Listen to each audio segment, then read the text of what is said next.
나토 정상회담이 개최되는 워싱턴에서 한국의 G7 가입이 공론화될 것이라는 해석이 나오고 있습니다. 국토전략TV 한국의 G7 가입이 현실화될 가능성이 높을 것으로 보입니다.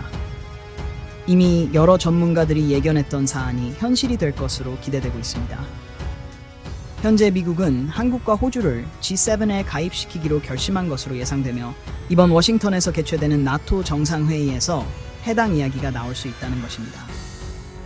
이번 나토 정상회의에서 G7 국가와 한국을 초청하고 내년 G7 의장국인 캐나다 총리와의 정상회담에서 대놓고 2025년 G7 정상회담의 강화에 대해 서로 얘기하게 된 것은 현실적으로 한국과 호주가 2025년 G7 가입에 대해 공식적으로 공론화된 것이라는 분석이 나오고 있습니다. 차기 G7 회담에서 아시아 태평양 그리고 한국과 캐나다가 중요하게 거론되는 이유는 G7 회의가 2025년 캐나다에서 개최되기 때문입니다. 2025년 G7 의장국 역시 캐나다인 상황입니다. 또 한국은 2025년 APEC 정상회담 의장국인 상황이며 이는 경주시에서 개최될 예정입니다. 그만큼 캐나다와 한국이 2025년도에 중요한 아젠다가 나올 주요한 국가가 되며 개최국인 한국과 캐나다 두 나라의 중요성은 매우 커지게 되는 것입니다. 미국이 한국과 호주를 G7에 가입시키기로 결정했다는 해석은 기존 대서양 중심의 국제체제에서 벗어나 인도태평양, 아시아태평양에 집중하기 위한 것으로 보입니다. 최근 캐나다 총리가 한국의 아시아태평양을 언급하며 G7 회담을 언급한 것은 한국과 호주의 내년 G7 가입이 사실상 확정된 것이 아니냐는 분석이 나오는 배경입니다. 캐나다 총리의 이 발언은 한국과 호주가 국제 무대에서 더욱 중요한 역할을 맡게 될 것임을 암시하며 이는 G7의 구성과 방향성에 있어 큰 변화를 예고합니다. 특히 한국과 호주가 G7에 가입함으로써 이 두 나라의 경제적, 군사적, 외교적 역량이 G7의 글로벌 리더십에 큰 기여를 할 것으로 기대됩니다. 일각에선 회원국들, 특히 기존 G7 회원국들의 반대가 있을 수 있다는 분석도 많았습니다.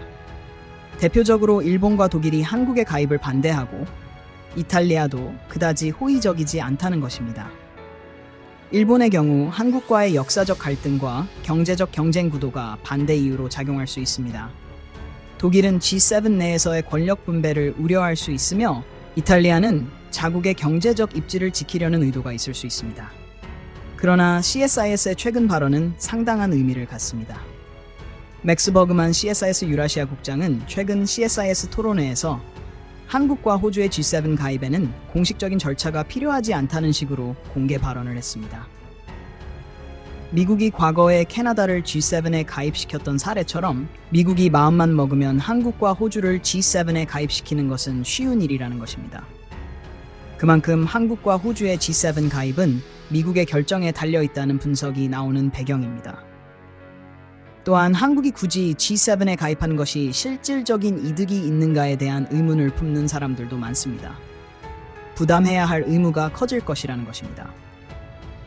G7은 안보 협의체 성격이 강하지만 기본적으로 경제 조직입니다. 전 세계 자본의 흐름 70%가 G7 국가에 달려있는 상황입니다. G7 정상회의를 할 때마다 G7 경제장관 협의체가 동시에 개최되는 것을 보면 G7이 세계 경제에 미치는 영향이 얼마나 큰지를 알 수 있습니다. 여기에서 세계 경제의 방향과 움직임이 모두 결정된다고 볼 수 있는 것입니다. 또한 G7 가입은 한국에게 국제적 발언권과 협상력을 크게 강화시킬 기회를 제공할 것입니다. 경제적 이익뿐 아니라 정치적, 군사적 협력 강화에도 큰 도움이 될 것입니다. 이곳에서 한국이 목소리를 낼 수 있는 자리가 하나 생긴다는 것은 한국이 과거와는 다른 지위를 얻게 되는 것을 의미합니다. G7이라는 단어 대신 G-D이라는 단어가 점점 공론화되고 있는 상황입니다.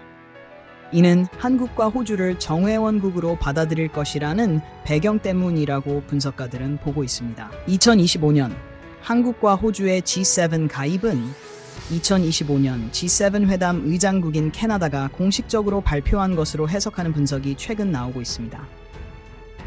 이는 한국과 호주가 국제사회의 주요 의사결정 과정에 더욱 깊이 참여하게 될 것임을 의미합니다.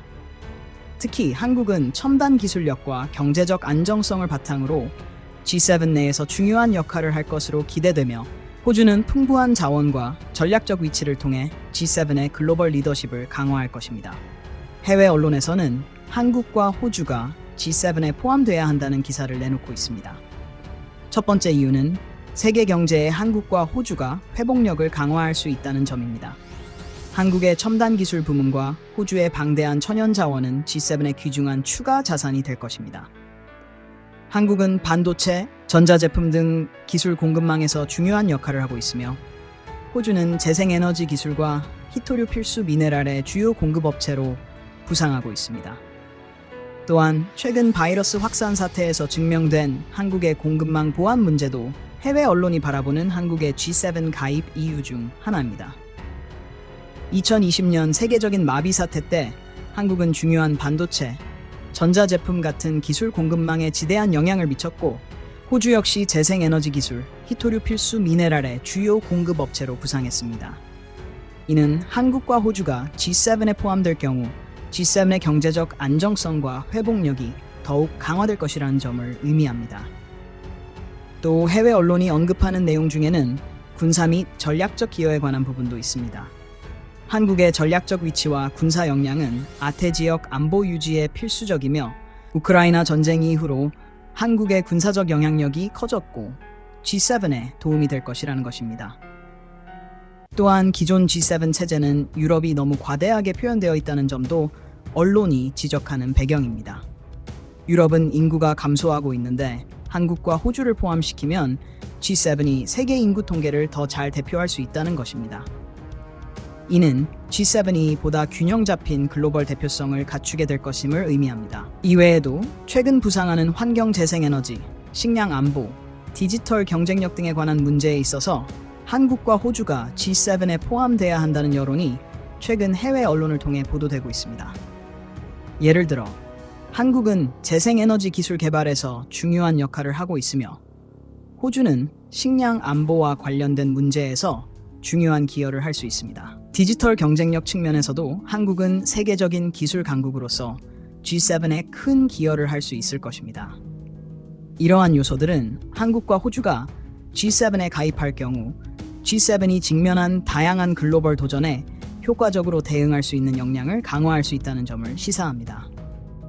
최근 워싱턴에서 열린 나토 정상회담에서 내년 캐나다 G7 의장국을 기준으로 한국과 호주의 G7 가입이 공론화되는 것처럼 보입니다. 아직 확실하진 않지만 CSIS 등의 발언에 따르면 그 가능성은 높아 보입니다.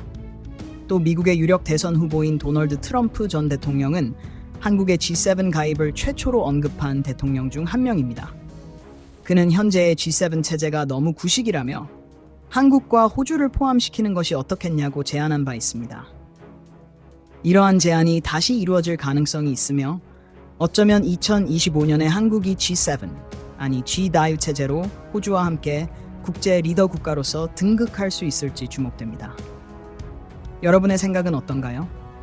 의견을 댓글로 알려주세요.